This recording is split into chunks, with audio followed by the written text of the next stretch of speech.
Bienvenidos a Modo Bestia. Hoy estamos con Cristian Güemas. ¿Cómo estás? ¿Qué tal? ¿Cómo ¿Cómo andas? saludarnos. Muchísimas gracias por la invitación. No, un gusto. Vamos a tocar temas muy interesantes. Como te comentaba hace rato, la idea que yo tengo del podcast es hablar de todas esas cosas o pequeños detalles que separan a un atleta de élite de una persona normal. Creo que a veces se romantiza todo de con trabajo duro tú puedes lograr lo que quieras y bla, bla, bla.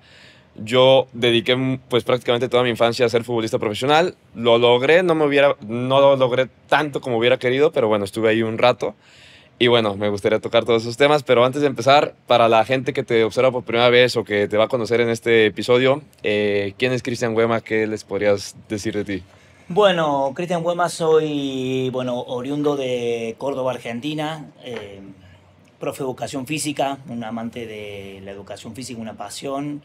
Me formé en el Instituto del Profesor de Educación Física en Córdoba. Tuve la gran dicha de tenerlo como profe y como amigo al licenciado Di Santo, y que ha generado, entre otras cosas, camadas de profesionales muy pujantes, que hay un antes y un después en esa carrera, porque a partir de ahí muchos seguimos el camino del estudio, de la búsqueda. Realmente nos estimuló mucho, y el grupo que creó de grandes profesionales, hoy todos en equipos de primera división, trabajando en el extranjero, muy exitosos todos. Así que un profe de educación física que le apasiona la educación física. Excelente. Sí. ¿Te gustaría, hay muchos temas muy chidos que podemos abordar? ¿Te gustaría empezar por el talento? O sea, que en sí, ¿qué es el talento? Cuando hablamos del talento de un deportista, ¿qué es el talento? Bien, es una gran y linda pregunta, porque el talento tiene muchas aristas, inclusive muchos focos para verlo, pero podríamos fácilmente, para que nos entiendan, entender el talento deportivo como aquella predisposición del sujeto para una disciplina en particular o para un tipo de tarea en particular, ¿no? El talento viene, por supuesto, supeditado por la carga genética de la persona, es decir, los genes juegan un papel importante. Desde que me comentaste este tema, estuve analizando algunos trabajos, algunos libros, y por ejemplo anoche me quedé trabajando sobre el capítulo 3 de un libro muy interesante que recomendamos, que se llama La periodización por bloques, de Vladimir Isurin, que retoma la idea de Yuri Berkoyaski, un gran entrenador, que hablaba de los bloques concentrados de entrenamiento en una periodización, ¿no?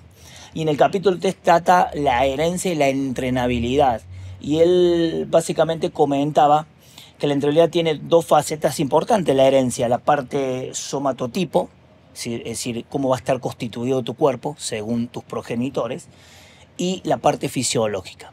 En materia de lo que es el somatotipo, hay una gran carga en cuanto a la altura. Lo que son longilíneos tienen un 70-80% de carga genética. Es decir, si tus padres son altos y tienen una longevidad, es muy probable que el hijo pueda tener una altura. Luego, una media carga, es decir, 50%, ya la anchura de cadera, es decir, por parte de, digamos, hablando del somatotipo, ¿no? Y después, que tiene que ver con, por ejemplo, la masa muscular, un 50%, y la grasa un 20%, es decir, tiene poca incidencia genética, aunque hay estudios actuales en cuanto a la salud que el tema de la grasa sí es un problema. Cuando la mamá es obesa, es muy probable que el niño tenga una gran predisposición a la multiplicación de la cantidad de adipocitos, y generando como un diabetes gestacional, entre otras cosas, y la alteración del metabolismo en general del niño por nacer. Entonces, con esto tampoco queremos decir que, bueno, no pasa nada si es precedido el parto por un sobrepeso. No, hay que tener un sobrepeso. Y en materia fisiológica se pensaba mucho inclusive el consumo de oxígeno, la resistencia, es decir, que estaba condicionada genéticamente, yo a aguantar mucho, pero no, se ha descubierto que no, que es tan solo un 20 o un 30% de carga genética, o sea que es altamente entrenable la capacidad aeróbica, y sí los factores inclusive de velocidad y de explosividad pueden tener una gran carga genética por la cantidad de fibras explosivas, que eso también puede venir de los padres. Entonces es un tema apasionante, el tema de la genética hacia el deporte. De hecho, inclusive la antigua Unión Soviética, los países del bloque del Este, siempre tuvieron esa idea un poco de una especie de eugénesis deportiva, es decir, de tratar de crear o constituir los atletas de élite. que, dicho sea de paso, si bien es cierto que el condicionante, el genoma condiciona, pero el fenotipo, o sea, el genotipo y el fenotipo, es decir, cómo se van a expresar, depende del ambiente. Como bien decías vos, en el mundo del entrenamiento. Si yo tengo un talento y tengo una predisposición genética, pero no la entreno, no se va a desarrollar. Sí. Ahora, si yo entreno con los medios adecuados, con el tiempo, como vos bien comentabas, es muy probable que sí se puedan crear atletas de élite, ¿no? Hablando desde este punto de vista del talento, desde el somatotipo y desde la fisiología. Sí.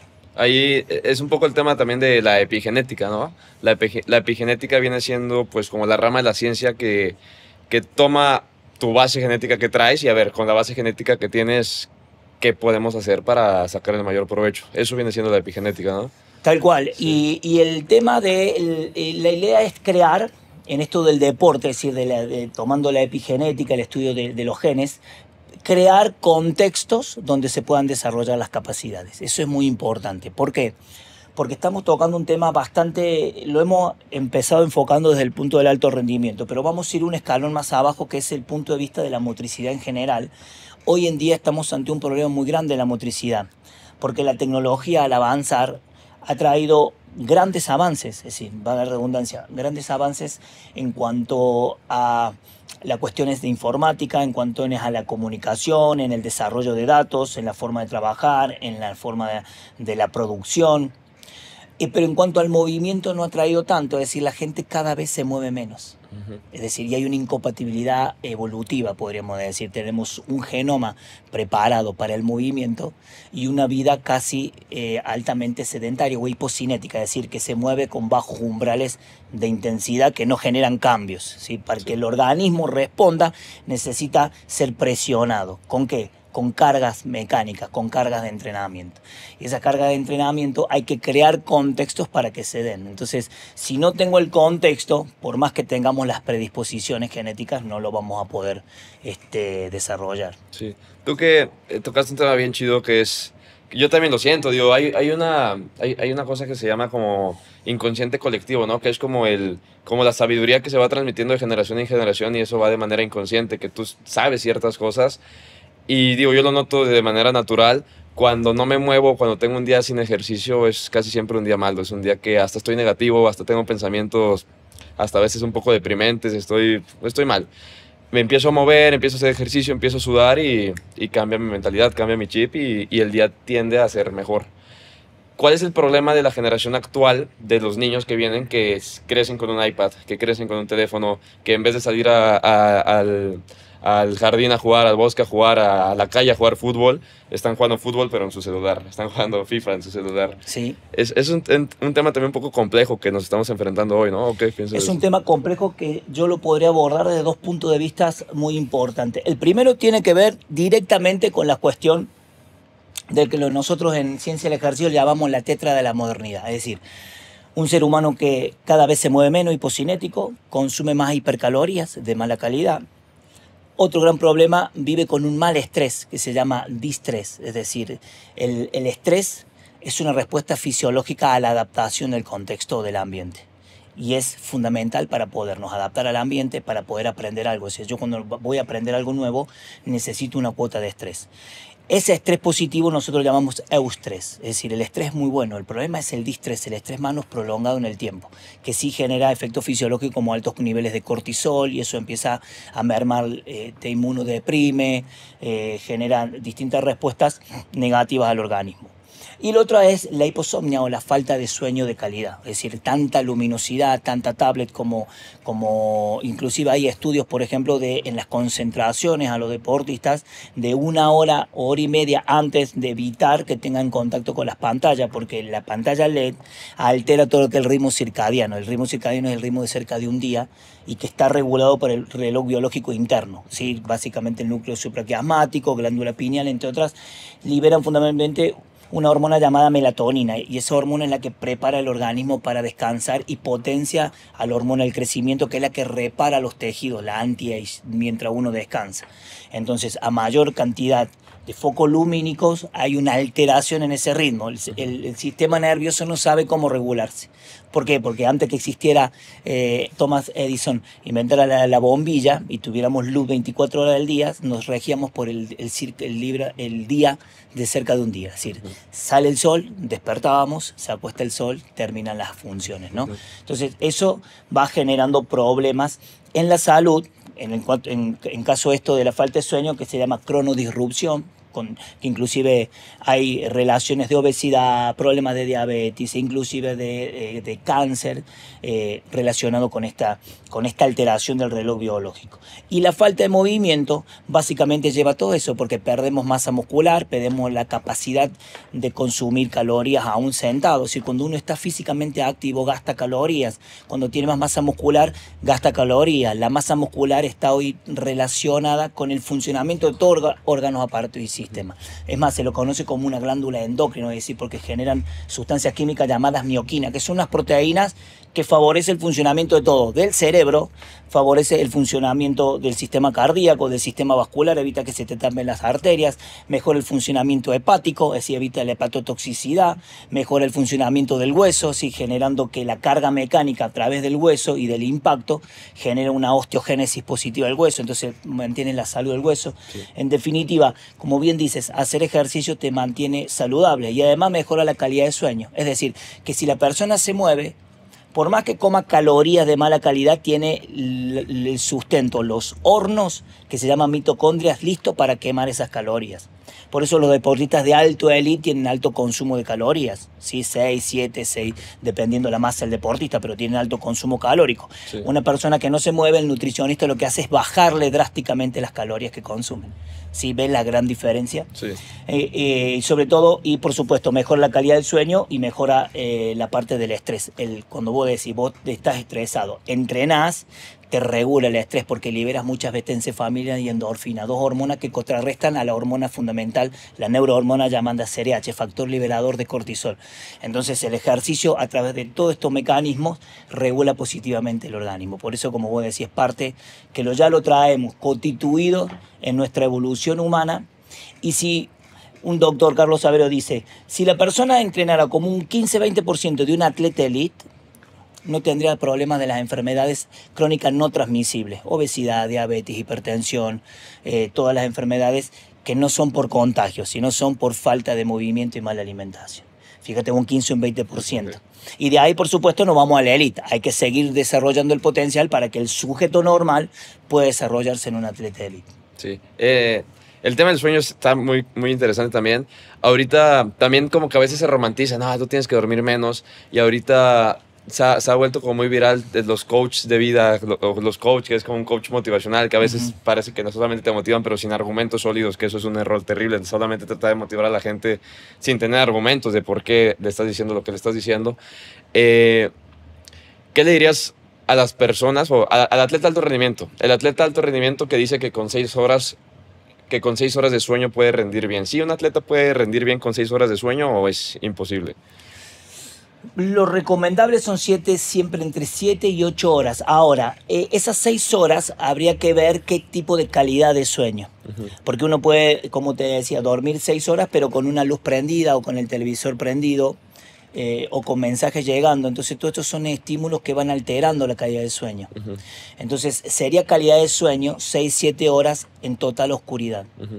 Entonces, cuando uno puede dormir de corrido, o sea, sin despertarse, y en total oscuridad sería como lo ideal. Entre 6 y 8 horas sería como lo ideal. Igual en el mundo del deporte de alto rendimiento, sobre todo cuando hay doble turno de trabajo, hay algunos deportistas que utilizan las siestas, también dormir ese pequeño periodo en la parte de la mitad del día para que ayude a recuperarse. Algunos de 30 minutos, hay estudios de 30 minutos hasta de 1 hora que te pueden reconfortar y reponer nuevamente la actividad. Pero el sueño es fundamental, bien dices, el sueño es fundamental porque en el sueño nosotros recuperamos todo el material genético gastado, recuperamos los tejidos dañados, si nos reorganizamos todos los órganos, aparatos y sistemas. Sí. Pero es fundamental. Y ahora, digo, con todo esto que tenemos hoy de la luz, del celular, el iPad, la televisión, la luz normal, ¿no? La del foco, ¿qué podemos hacer? O sea, ya es parte de nuestra vida. ¿Qué podemos hacer? Es parte de nuestra vida y es crear, como te decía, crear ambientes positivos. Por ejemplo, cuando uno quiere crear un ambiente para estudiar, por lo general lo que hace es crear un escritorio, se rodea de libros, probablemente de plantas, buscar un espacio donde te induzca o te permita concentrarte para el estudio. Sí. Por supuesto, alejado de los focos de distracción. Inclusive hay gente que estudia con música, no pasa nada. Y con el sueño exactamente lo mismo, crear un ambiente, como por ejemplo no tener el televisor en tu habitación. Entonces, tener una sala donde vos tengas tú terminas de ver tu serie, quieres dormir, vas a dormir directamente, ¿no? Y tratar de, antes de dormir, no ver, o sea, termino de ver mi serie, checo mis últimos mensajes, respondo, listo, apago el celular, te lavas los dientes, etcétera, y te acuestas a dormir, ya apagas toda la luz y trata de que no haya luz hasta cuando puedas despertarte. Sí. Al principio va a costar mucho, ¿por qué? Porque el tema de los mensajes de texto, y estos son estudios que se están haciendo y cada vez más, generan una ansiedad muy grande. Entonces la gente está totalmente a la expectativa de que llegue un mensaje, o a veces sin necesidad busca ver el celular o pasar de reel tras reel. Se genera como una adicción bastante fuerte en eso. Sí. Va a costar la primera semana no mirar el celular, pero es como todo, llega una costumbre. Cuando no teníamos celular, la gente se iba a dormir y no los usaba. Sí. Pero bueno, eso sería como una recomendación, crear un contexto para dormir en total oscuridad, y antes de dormir tratar de media hora antes, entre lo que uno se asea y lo demás, ya de dejar de efectos lumínicos, sobre todo del LED, ¿no? Sí, sí, eso está bien interesante, lo de crear el ambiente, ¿no? En sí, cuando duermes se genera la hormona CH, es la que me comentabas que se... La GH, sí, la hormona del crecimiento, sí. Y, ok, entonces, si tú no duermes con total oscuridad, la hormona GH, que es la hormona del crecimiento, que es la hormona que te recupera cuando duermes, no se genera en la noche. No se segrega en pool. En el pool tiene el pico de la hormona del crecimiento, tiene dos picos en realidad. Un pico cuando vos entrenás, si es que entrenas. Pero por eso entrenar libera hormonas, como te decía. Por un lado, las hormonas que contrarrestan el estrés, encefalinas, endorfinas. Por otro lado, las hormonas anabólicas, testosterona y hormona del crecimiento. Por eso entrenar es muy positivo, ¿no? Si el entrenamiento es muy, muy, muy prolongado, empieza a generar cortisol que empieza a catabolizar el organismo. Pero bueno, si la persona hace triatlón, ese catabolismo es parte integrante del entrenamiento. Si el organismo se adapta al tipo de estímulo que nosotros vayamos a aplicarle. Sí. En el caso de cualquier deportista y en el futbolista que estamos hablando, es fundamental dormir, porque la hormona del crecimiento hace que los músculos crezcan de noche, se reparen los tejidos. Entonces, y todo esto va precedido por la melatonina. Por eso muchas personas que tienen problemas de sueño, por lo general se les suele recomendar, o los médicos le prescriben melatonina para inducir el sueño, porque la melatonina es la hormona que está directamente relacionada con la retina, con conos y bastones. Cuando baja la luz solar, los fotones, se activa esta hormona y va preparando el organismo para el descanso, es decir, disminuyen las funciones vitales, y cuando despunta el alba, nuevamente esta hormona deja de segregar y el organismo vuelve a ponerse en funcionamiento. Y en ese periodo hay un pico importante de hormona del crecimiento. Obviamente, a medida que pasa en la edad, mientras más, por eso dicen que los de la tercera edad duermen cada vez menos. Esta hormona del crecimiento cada vez biológicamente se va a producir en menores cantidades. Pero la realidad es que sí, es muy importante ese pico, y qué importante darlo con entrenamiento. Entrenamiento, pico de hormona del crecimiento, descanso, buen descanso, pico de hormona del crecimiento, un pico para poder generar una destrucción, es decir, una destrucción en el sentido de una carga mecánica, y luego la recuperación. Y ese es el ABC del incremento del rendimiento. Sí. Presionar al cuerpo, desgastarlo y luego recuperarlo. Sí. Eso es lo que hace que mejore el rendimiento. Y eso es un gran punto también. Ahora, como que hacer ejercicio pareciera que es como algo anormal, o la gente que no es atleta de alto rendimiento, veo que les cuesta mucho hacer ejercicio, y 3 días, 4 días les cuesta mucho hacer, y casi siempre relacionan el ejercicio con ir al gimnasio, pero a veces ejercicio es sal y camina, o sal y trota poquito.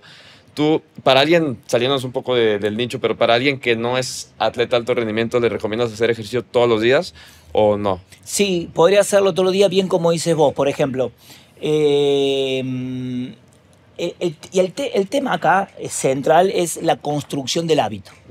Ese es el gran foco. Porque a los atletas de alto rendimiento le cuesta menos, porque se empieza a construir desde niño un hábito. Sí. Entonces saben que llegan del colegio y van a la escuela deportiva. Sí. En el secundario siguen yendo a la escuela deportiva y cuando terminan su carrera deportiva, están en la universidad o en sus primeros trabajos de la juventud temprana, siguen haciendo ejercicio porque es parte de un hábito saludable que el deporte te lo va construyendo.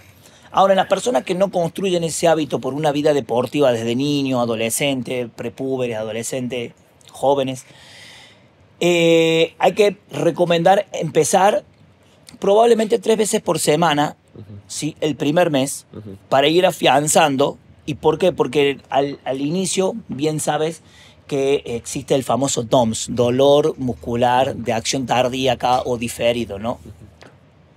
Onset sorency, ¿no? Dementia. Este dolor, bueno, mucha gente no está acostumbrada, entonces al otro día le duele mucho, entonces suele cada 3 días. Entonces, según, por ejemplo, el colegio, el American College for Medicine y también la Organización Mundial de la Salud, el promedio de general que las personas normal que van son 3 veces por semana. Y luego incluirle el segundo mes una 4ª sesión y el 5º mes una 5ª sesión. Okay.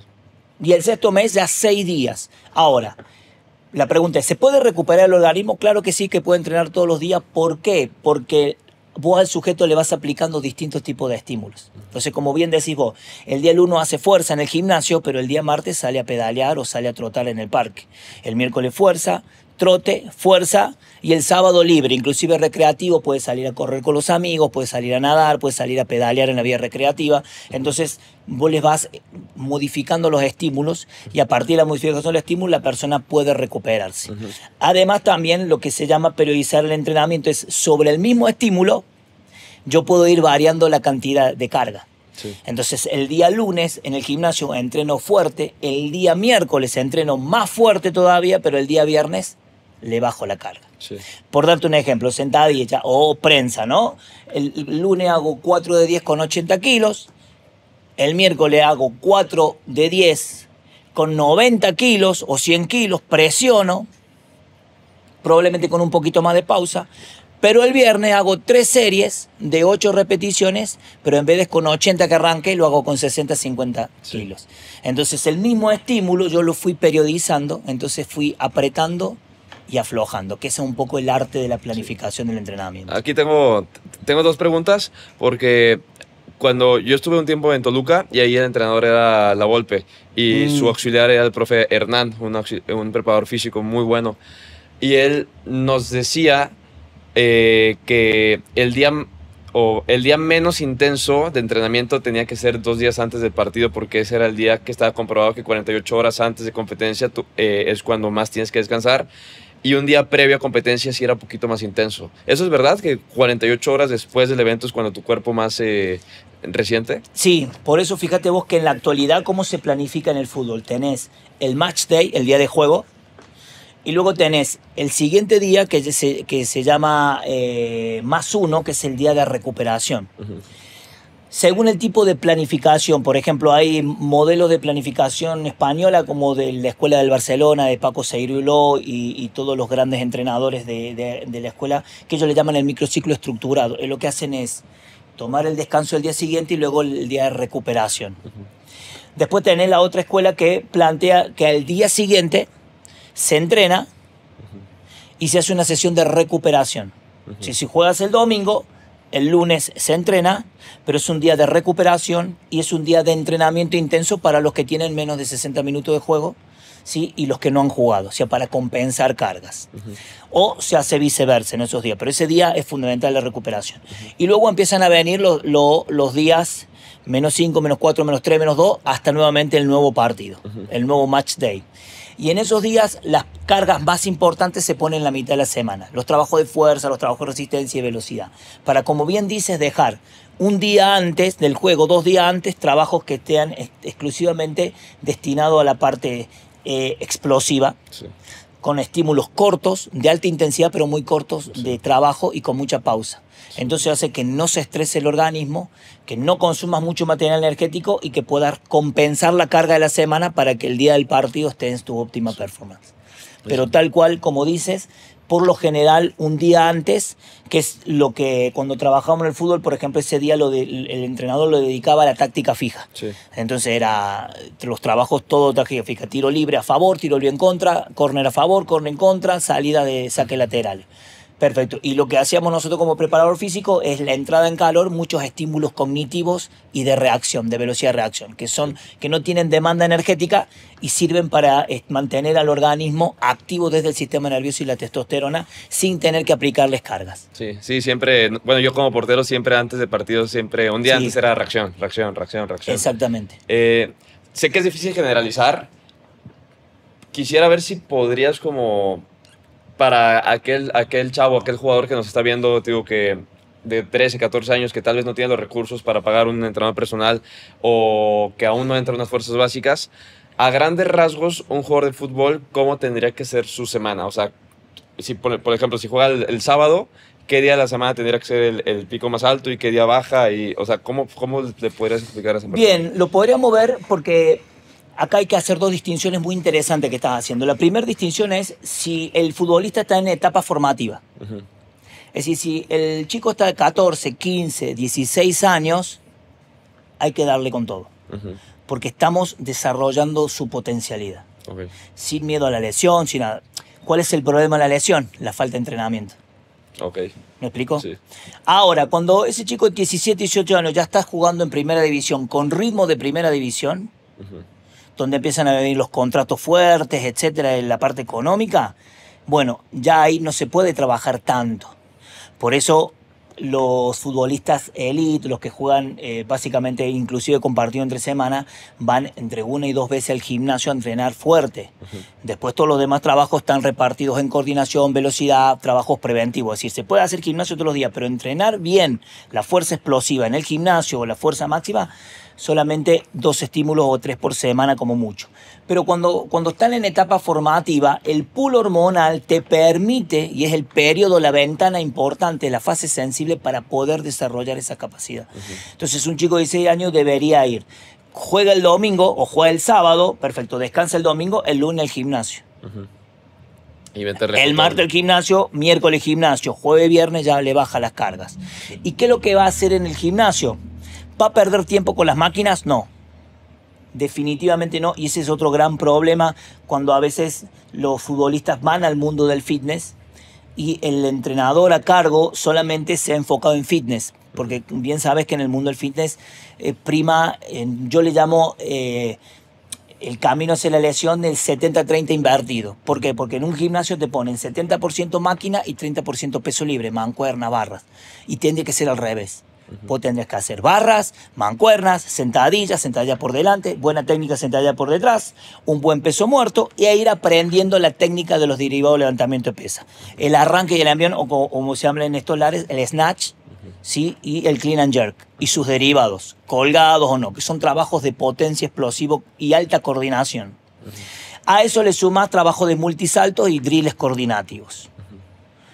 Ese tiene que ser así, tiene que estar centrada. Y al final, por una cuestión, nosotros lo hacíamos porque como trabajamos con adolescentes, también el adolescente es deportista de élite, pero no deja de ser adolescente. Entonces quiere verse bien en el espejo, quiere gustarle a la chica, entonces hace sus bíceps para verse bien. Perfecto. Entonces siempre lo negocias. Bueno, me haces estos 50 minutos concentrados de lo que realmente necesito y te dejo 15 minutos finales para tu bíceps, para tu tríceps, porque eso no te mejora el rendimiento, pero tampoco te lo empeora. Ahora, si yo voy a hacer cuadricera, isquiotibial, máquina aductora, abductor, y siempre mi fuerza va a ser a partir de máquina para tren inferior, sí estoy en un problema.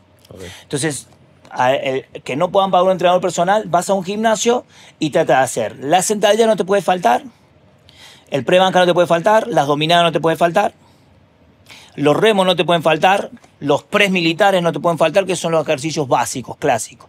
Ahora, un día lo vas a hacer a 2 piernas, pero el otro día lo que te estoy diciendo a 1 pierna.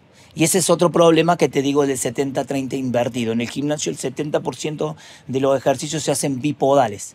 Y toda la motricidad humana y sobre todo el deporte y el futbolista es alterno. La descarga del peso siempre es a una pierna. Entonces, la carga en la cadera es totalmente diferente. Por eso, al otro día, en vez de sentadilla, hace un trabajo de búlgaro, es decir, un desplante con pie apoyado a una pierna. Haces desplantes caminando. Haces pistolas, que te paras te paras y te sientas a una pierna. Sí. Los pistol squats. Salto a una pierna, cortitos, hasta que domines saltos de mayor longitud y mayor altura.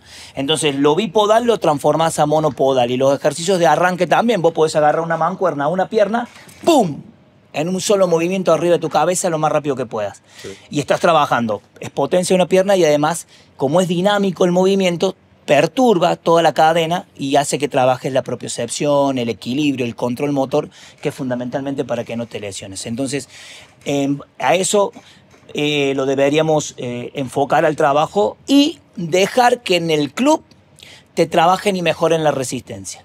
No hagan esta locura de decir, no, bueno, yo voy a salir como el boxeador a correr 6, 7 kilómetros a la mañana porque necesito aire.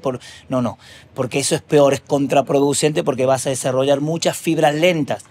Entonces, eso es interesante. Sí. Digo, algo rápido.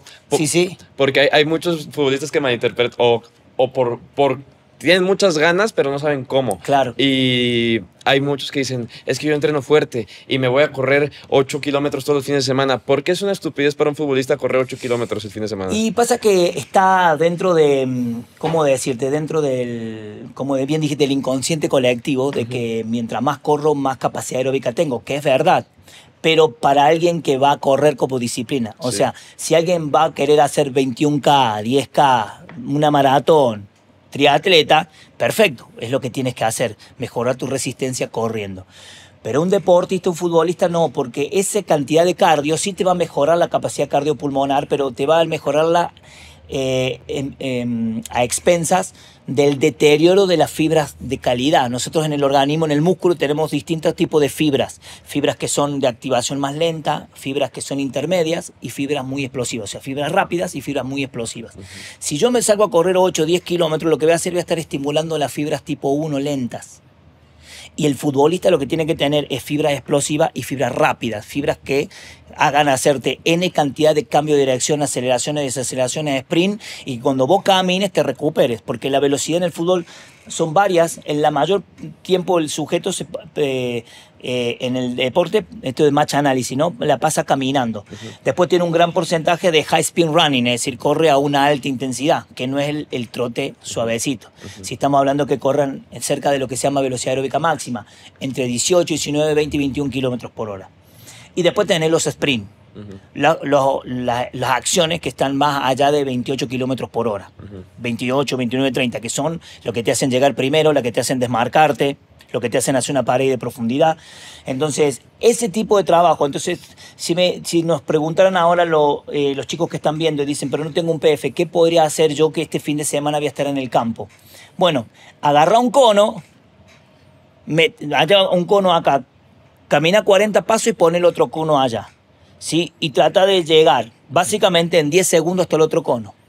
Llegar en 10 segundos más o menos te va a dar cerca de 4 metros por segundo, por 40 metros, o sea, 40 pasos, 40 metros, de cono a cono. Lo pones en 10 segundos, más o menos vas a estar desplazándote a 4 metros por segundo. Eso es más o menos una velocidad aeróbica máxima. Llegás, descansás 10 segundos, te volvés otros 10. Descansás y vas y volvés. Con bloques de 5 a 10 minutos, con pausa, 2 o 3 bloques de eso, mejorás la resistencia que se llama intermitente metabólica. Porque estás corriendo a la velocidad que más te va a demandar.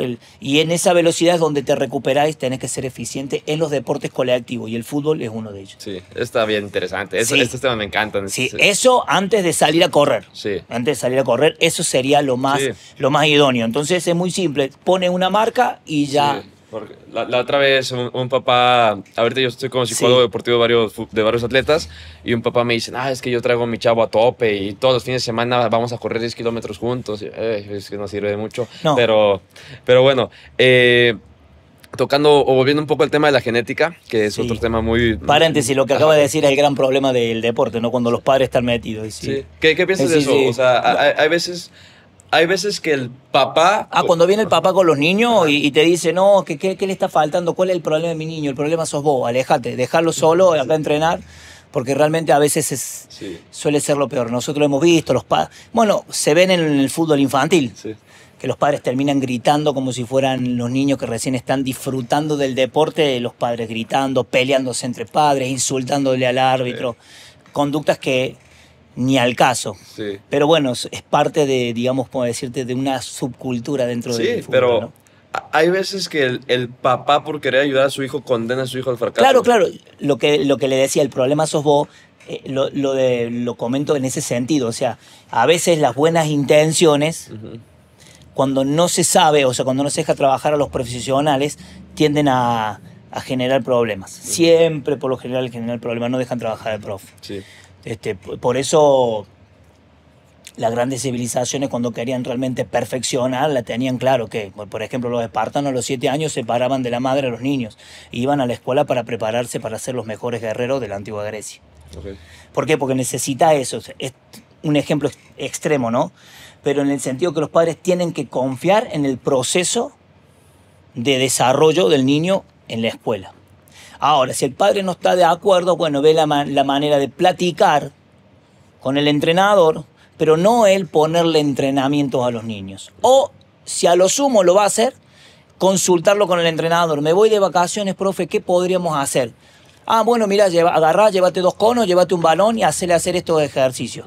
Listo, pero bajo siempre que esté supervisado por un profesional. Sí. No porque el padre, como vos decís, cree que para mejor correr, lo mejor lo saco a correr. O porque justo veo que ahora está en tendencia que tal futbolista profesional hizo tal ejercicio, se lo voy a poner a mi hijo porque voy a mejorar igual que tal futbolista. Sí. Que es lo que suele pasar y, como bien dices, ese es el tema. Y es un proceso muy largo, o sea, es Sí. un proceso de años y años y años.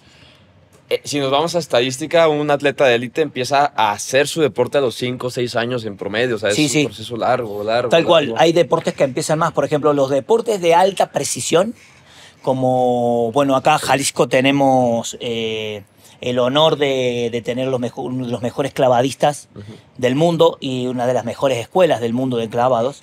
Los niños empiezan a los 5 años. ¿Por qué? Porque es un deporte extremadamente competitivo desde el punto de vista de la coordinación, igual que la gimnasia deportiva, igual que la danza. En el fútbol, el niño a los 5, 6, 8 años, hasta los 10 años, se tiene que divertir en el campo y se tiene que hacer un desarrollo multilateral. Yo cuando leía cómo preparaban la escuela, no sé si has nombrado la famosa escuela del Ajax, de la escuela holandesa de fútbol. Bueno, ellos tienen 2 de los 4 días, 5 que lo hacen ir al niño, 2 agarran la pelota de fútbol. Un día le dan clases de judo, es decir, para enseñarles a caer a los niños, a forcejear, y otro día de habilidades de destreza, es decir, a saltar, rolar, girar, que es como una combinación de una clase de educación física para desarrollar las distintas capacidades. Entonces, lo que hacen es mejorar el campo motor del niño, es decir, mientras mejor campo motor, técnicamente se llama como acervo motor, historia motriz del niño. Mientras mayor riqueza motora tiene, luego va a tener muchísimas más respuestas motrices ante las dificultades que se le ofrecen en un campo deportivo. Porque en definitiva, cuando uno está jugando en un campo deportivo, ¿sí?, las situaciones inesperadas propias de los deportes de situación que van cambiando según el contexto, según el rival, según mi compañero, permanentemente me van poniendo en situación que yo tenga que encontrar respuestas motrices. Sí, esto es interesante. Y crear la creatividad. Sí. Por eso a los grandes jugadores se le preguntan a Messi, ¿cómo hiciste para hacer ese gol? No sé, me salió. No es que lo vas pensando, pero ¿por qué le salió? Porque ha ido creando, además de su talento, le han ido brindando una gran cantidad de experiencias motrices para que luego el sistema nervioso en una situación determinada pueda tener la capacidad de optar por la mejor respuesta motora. Sí. Esa es la clave. Sí. Ese por un lado. Entonces, por un lado, riqueza motriz en los niños. Sí. Y en el fútbol, a partir de los... ¿Cuándo empieza la preparación física fuerte del niño? ¿Cuándo viene el despegue hormonal? 13 años. Perfecto, 13 años despego hormonalmente, bueno, vamos a empezar con el tema de la fuerza, que antes se trabajar mucho la fuerza de coordinación y explosiva. Entre los 9 y 10 años, donde se desarrolla, se termina de madurar el sistema nervioso, a partir de ahí, todos trabajos de altísima velocidad de reacción para estimular el sistema nervioso y las fibras. Y a partir de los 13 años empiezan las cargas y las pesas, las técnicas, los ejercicios de arranque, de envión, la técnica, la carga, la sentadilla, la compensación del crecimiento del cuerpo, los músculos estabilizadores. Y empieza todo el volumen de trabajo. Sí. Entonces, eso en materia de el niño.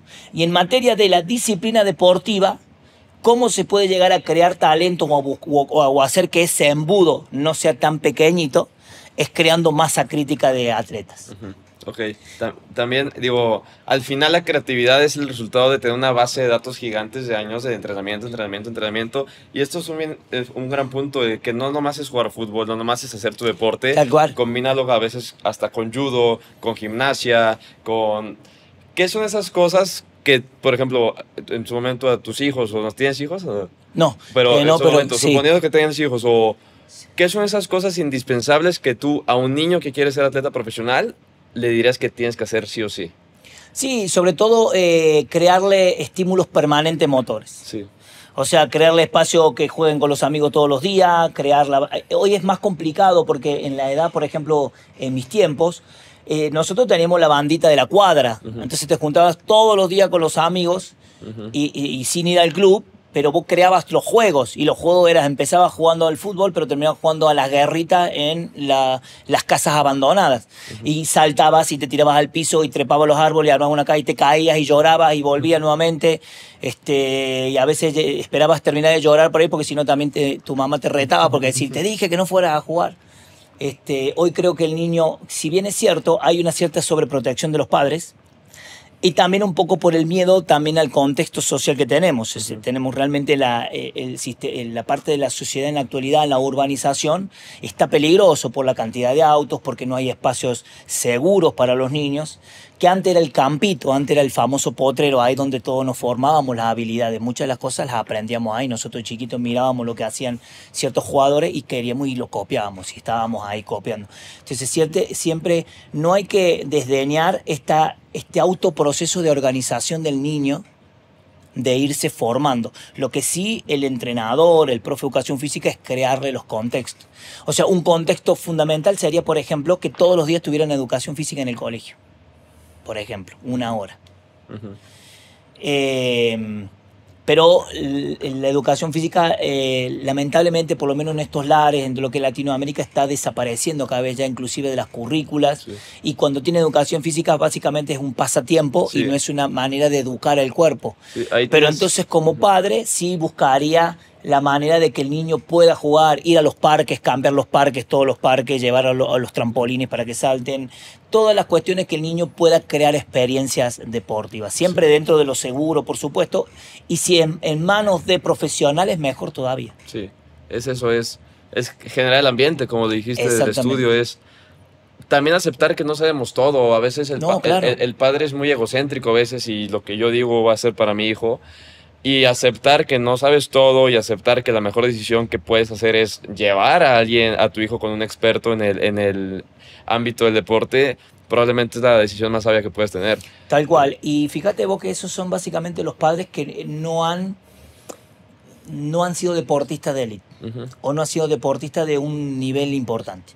Porque siempre me ha tocado la experiencia, es curioso, pero los papás que cuando yo estaba en el fútbol infantil o en el trabajo con los niños, que fueron élite o realmente vivieron el proceso de deporte, siempre eran los más calladitos, los que colaboraban más y dejaban que el profesor siga con el proceso. Sí. De última, si no estaban de acuerdo con el proceso, lo platicaban o directamente lo llevaban al niño a otro lugar que ellos consideraban mejor, ¿no?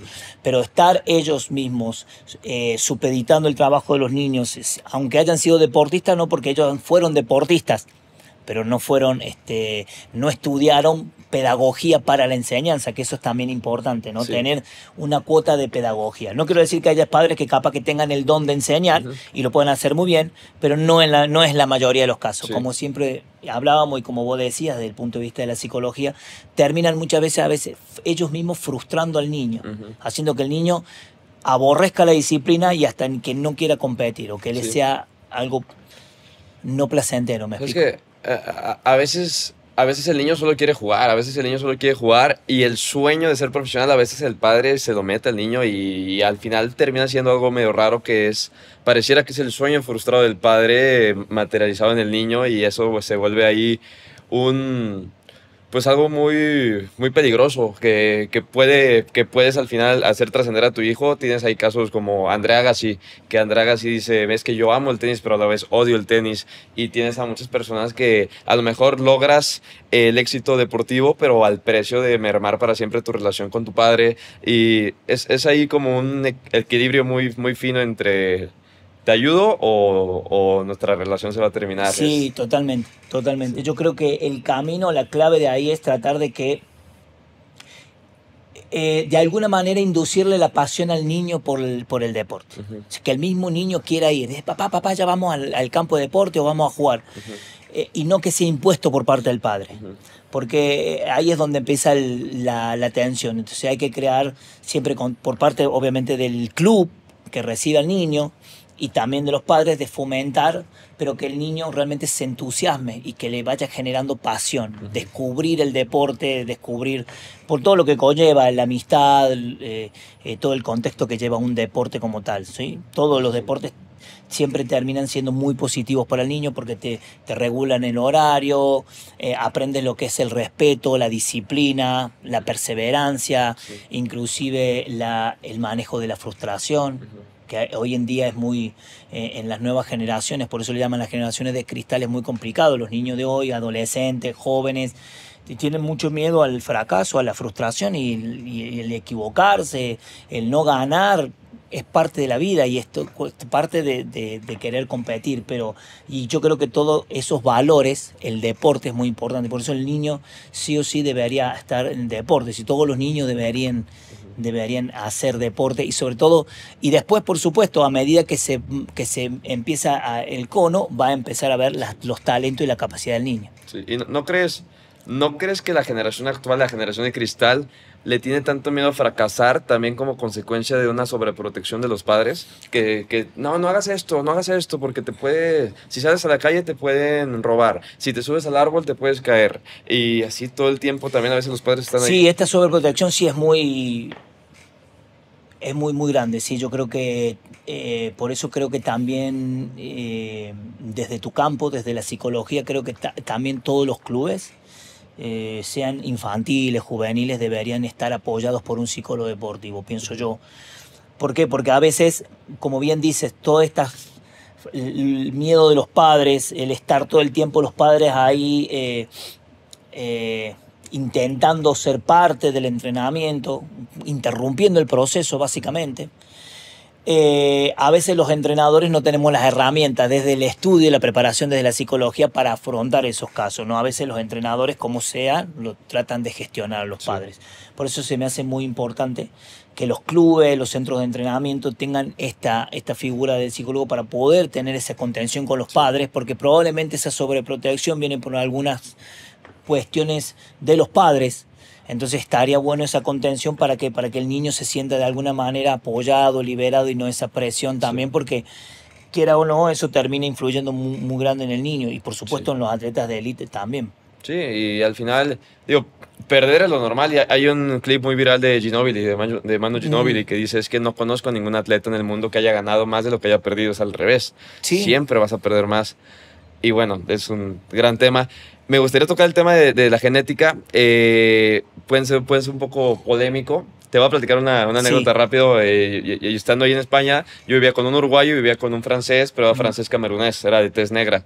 Y súper buen amigo, pero pues, negro. Digo, no tiene nada de malo. Creo que ahorita hablar de eso puede causar un poco de conflicto. ¿Cómo le dices negro y todo? Pero creo que es gente de raza negra, o cómo se le puede decir sin De sonar. color le podemos Gente de decir, color, sí, ok, sí. gente de color. Era un amigo que era era alguien de Mm, color y estábamos en la sala. Él se iba a meter a bañar, no sé por qué no se metió, se fue a la sala en toalla, regresa y mi amigo Nico, el uruguayo, se le queda viendo así, pero triste, se veía triste. Y digo, ¿qué te pasa? Y me dice, boludo, son superiores a nosotros. Me dice, boludo, no es posible que el negro todo el día coma mal y esté más fuerte que todos juntos. La raza de color es superiormente, o la raza de color es genéticamente superior a nosotros o no? eh, Volvemos a la parte de la biotipología. Probablemente en cuanto a la mecánica de las palancas, por ejemplo, pueden tener una ventaja y puede tener una ventaja en cuanto al porcentaje de fibra explosiva. Ahora, son ventajosos en ciertos aspectos, pero tienen desventaja en otros. Por ejemplo, en clavados no vamos a ver competidores de color y en natación menos. ¿Por qué? Porque el nadar, o sea, la natación requiere, como adaptación al medio acuático, crear un pánico, una capa adiposa de tejido graso que te fomente el deslizamiento, la conservación térmica, ¿sí? Para que los músculos trabajen con buena temperatura y, por supuesto, te ayuden a la flotabilidad. Okay. Como por lo general la gente de color tienen una gran cantidad son muy magros, muy poco grasa, por lo general se le dificulta a todos los medios acuáticos, ¿no? Entonces por eso no vas a ver campeones. Ahora, lo buscamos en lo que tiene que ver en la parte de potencia, sí, por eso los saltos en alto, los lanzamientos y sobre todo lo que requiere palancas largas, sobre todo el atletismo, salto, carreras y los deportes. El fútbol no ha sido excepción en Francia, porque cuando sale campeón ponían la comparativa del equipo de Francia del 86 en México, en el Mundial, con el actual campeón de Francia en el 2018, salió campeón Francia. Eran básicamente el 99% de color. Era creo 1 o 2 jugadores. ¿Cómo se llama el rubiecito? Griezmann y otro más eran y todo lo demás. Bueno, el portero Lloris y Teo Hernández creo también. Y todo lo demás de color. Sí. Entonces, ¿por qué? Porque bueno, tienen un condicionante genético por su palanca, por la fibra explosiva y que le enseñaron a jugar al fútbol y ahora son unos fenómenos. Sí. Y lo mismo ha pasado con los Estados Unidos. Siempre es... hay un profe que dice, bueno, ¿y por qué son tan buenos los americanos? Y bueno, los americanos den gracias que tuvieron bisabuelos esclavos. Es decir, porque claro, la raza genética se ha ido... Pero también, digamos, no todos los de raza tienen esa capacidad, pero sí tienen una predisposición a ciertas disciplinas, Sí, lo ves. Pero tiene que ver también con la parte cultural y con la parte de formación. Porque uno puede decir, entonces los equipos africanos deberían ser los principales. Y no, porque la persona africana quizás comparte básicamente la misma estructura genética, pero no es lo mismo crecer en París que en Etiopía. Porque el tema de la comida, el contexto, la escuela deportiva, la formación, la nutrición, el entrenamiento de alto rendimiento, los centros de alto rendimiento con evaluación. Entonces, ahí vemos el tema de ambioma y genoma. Y eso es decir, como el ambiente, vos podés tener los genes, o sea, el africano nace con los genes, pero hay que ver si nace de familia desnutrida, la desnutrición, hay muchas condicionantes a eso. Y eso es la epigenética al final, ¿no? Es saber... Tal cual. Tienes buenos genes, pero hay que trabajarlos, papá. Hay que trabajarlo y el contexto es fundamental. Sí. El contexto sociocultural es muy importante y, por supuesto, luego desarrollar en el contexto. Pero si nos vamos a un tema de fútbol, sí la gente de color genéticamente tiene una predisposición para ser más exitoso, ¿no? Por el tema de eso, de la palanca y todo eso. ¿O? Sí, tiene por la palanca, pero el contexto, porque uno podría decir, bueno, a ver, pero si Vinicius Junior en vez de haber nacido en Brasil, hubiese nacido en otro país de color, sí, ¿no? En Zambia, por ejemplo, donde no se juega el fútbol. Entonces, Vinicius nace con una condicionante, va a ser rápido, probablemente va a tener las piernas rápidas, o sea, va a tener un contexto importante, pero ahora aprendió a jugar al fútbol y lo fue perfeccionando y lo sigue perfeccionando. Sí. Entonces se transformó en un gran, igual que Mbappé también, digamos, otro caso. Entonces, el tema es, si bien es cierto que la predisposición genética puede ser importante, pero el lugar. Sí. Y por eso te decía, la masa crítica deportista es importante. Sí. Entonces, por eso, si nosotros queremos tener futbolistas de élite, tenemos que tener muchos futbolistas en fuerzas básicas. Y tenemos que tener más futbolistas debutando en primera. Sí. Y tenemos que tener más futbolistas, bueno, lo que se está actualmente planteando en la selección mexicana. ¿Cómo puede ser que los Estados Unidos no esté pasando a México en fútbol? Sí. Y cuando hace 20 años los Estados Unidos no... Sí, no había ni discusión. No existía el soccer, o existía el soccer, pero viendo los supercampeones nomás. Pero Y ahora en 20 años, con todo un proyecto, creando masa crítica, trayendo jugadores de afuera, nacionalizando gente. Entonces, México lo que tiene que hacer es crear una masa crítica aún más de talento deportivo, porque hay que desarrollarlos, hay que hacerlos debutar en primera división, hay que cederlos a que terminen parte de su formación en las primeras ligas del mundo. Sí. Y creo que eso lo que va ayudando y va acercando al deportista de élite. ¿Tú como argentino ves talento en México? Sí, hay muchos jugadores muy interesantes. ¿Y qué separa el fútbol mexicano del argentino? Probablemente lo que te digo, el tema de la filosofía en cuanto a las básicas, a las formativas, porque Argentina, en realidad Sudamérica, ¿no? Brasil, Argentina, Uruguay, la formación de jugadores es parte de un engranaje económico. Entonces el fútbol argentino depende de la exportación de jugadores, igual que Uruguay, igual que Argentina. Entonces en Argentina tenemos el caso de jugadores que no han debutado en los equipos argentinos, pero ya han sido vendidos desde divisiones inferiores por la capacidad a terminarse de formar. Y por supuesto, en esas cláusulas son cláusulas de formación. Entonces, si el jugador lo vende más... Hay un caso muy emblemático en Argentina, porque es de Córdoba, es Julián Álvarez. Julián Álvarez jugó en Atalaya, que es un equipo básicamente de la Liga Cordobesa. Yo jugué en Peñarol, cuando jugábamos éramos rivales de Atalaya, ¿no? Ahí en Córdoba. Y Atalaya lo cede a River. Y cuando se ceden jugadores así no es por mucho dinero, te dan un juego de camiseta, el club te va, pero en la cláusula hay una cláusula de formación, es decir, al club Atalaya, si el club River Plate lo vende a este jugador, lo promueve, lo termina de formar y lo vende al extranjero, el 1% corresponde a este club. Cuando es vendido al Manchester City le corresponde $1 millón a un club que vos decís que es de una región, pero te doy este ejemplo para que vos veas cómo el fútbol, la parte formativa es muy importante en la parte del sur. Cosas que creo que no veo en México, no veo debutando muchos chicos o yendo a terminarse de formar en Europa, trabajando en las primeras ligas. Y yo creo que eso le va a ayudar muchísimo, o ayudaría mucho al futbolista mexicano a terminar de formarse. Y eso, por supuesto, haría que la selección también se potencie, ¿no? Porque... creo que por ahí podría venir la mano, ¿no? Mira, yo tengo muy buenos amigos argentinos y cuando hablamos de fútbol a veces se vuelve un poco, no sé si molesto, pero al mismo tiempo me causa cierta envidia porque hablan con tal seguridad de que son los mejores del mundo. Siempre, el argentino siempre es el mejor del mundo.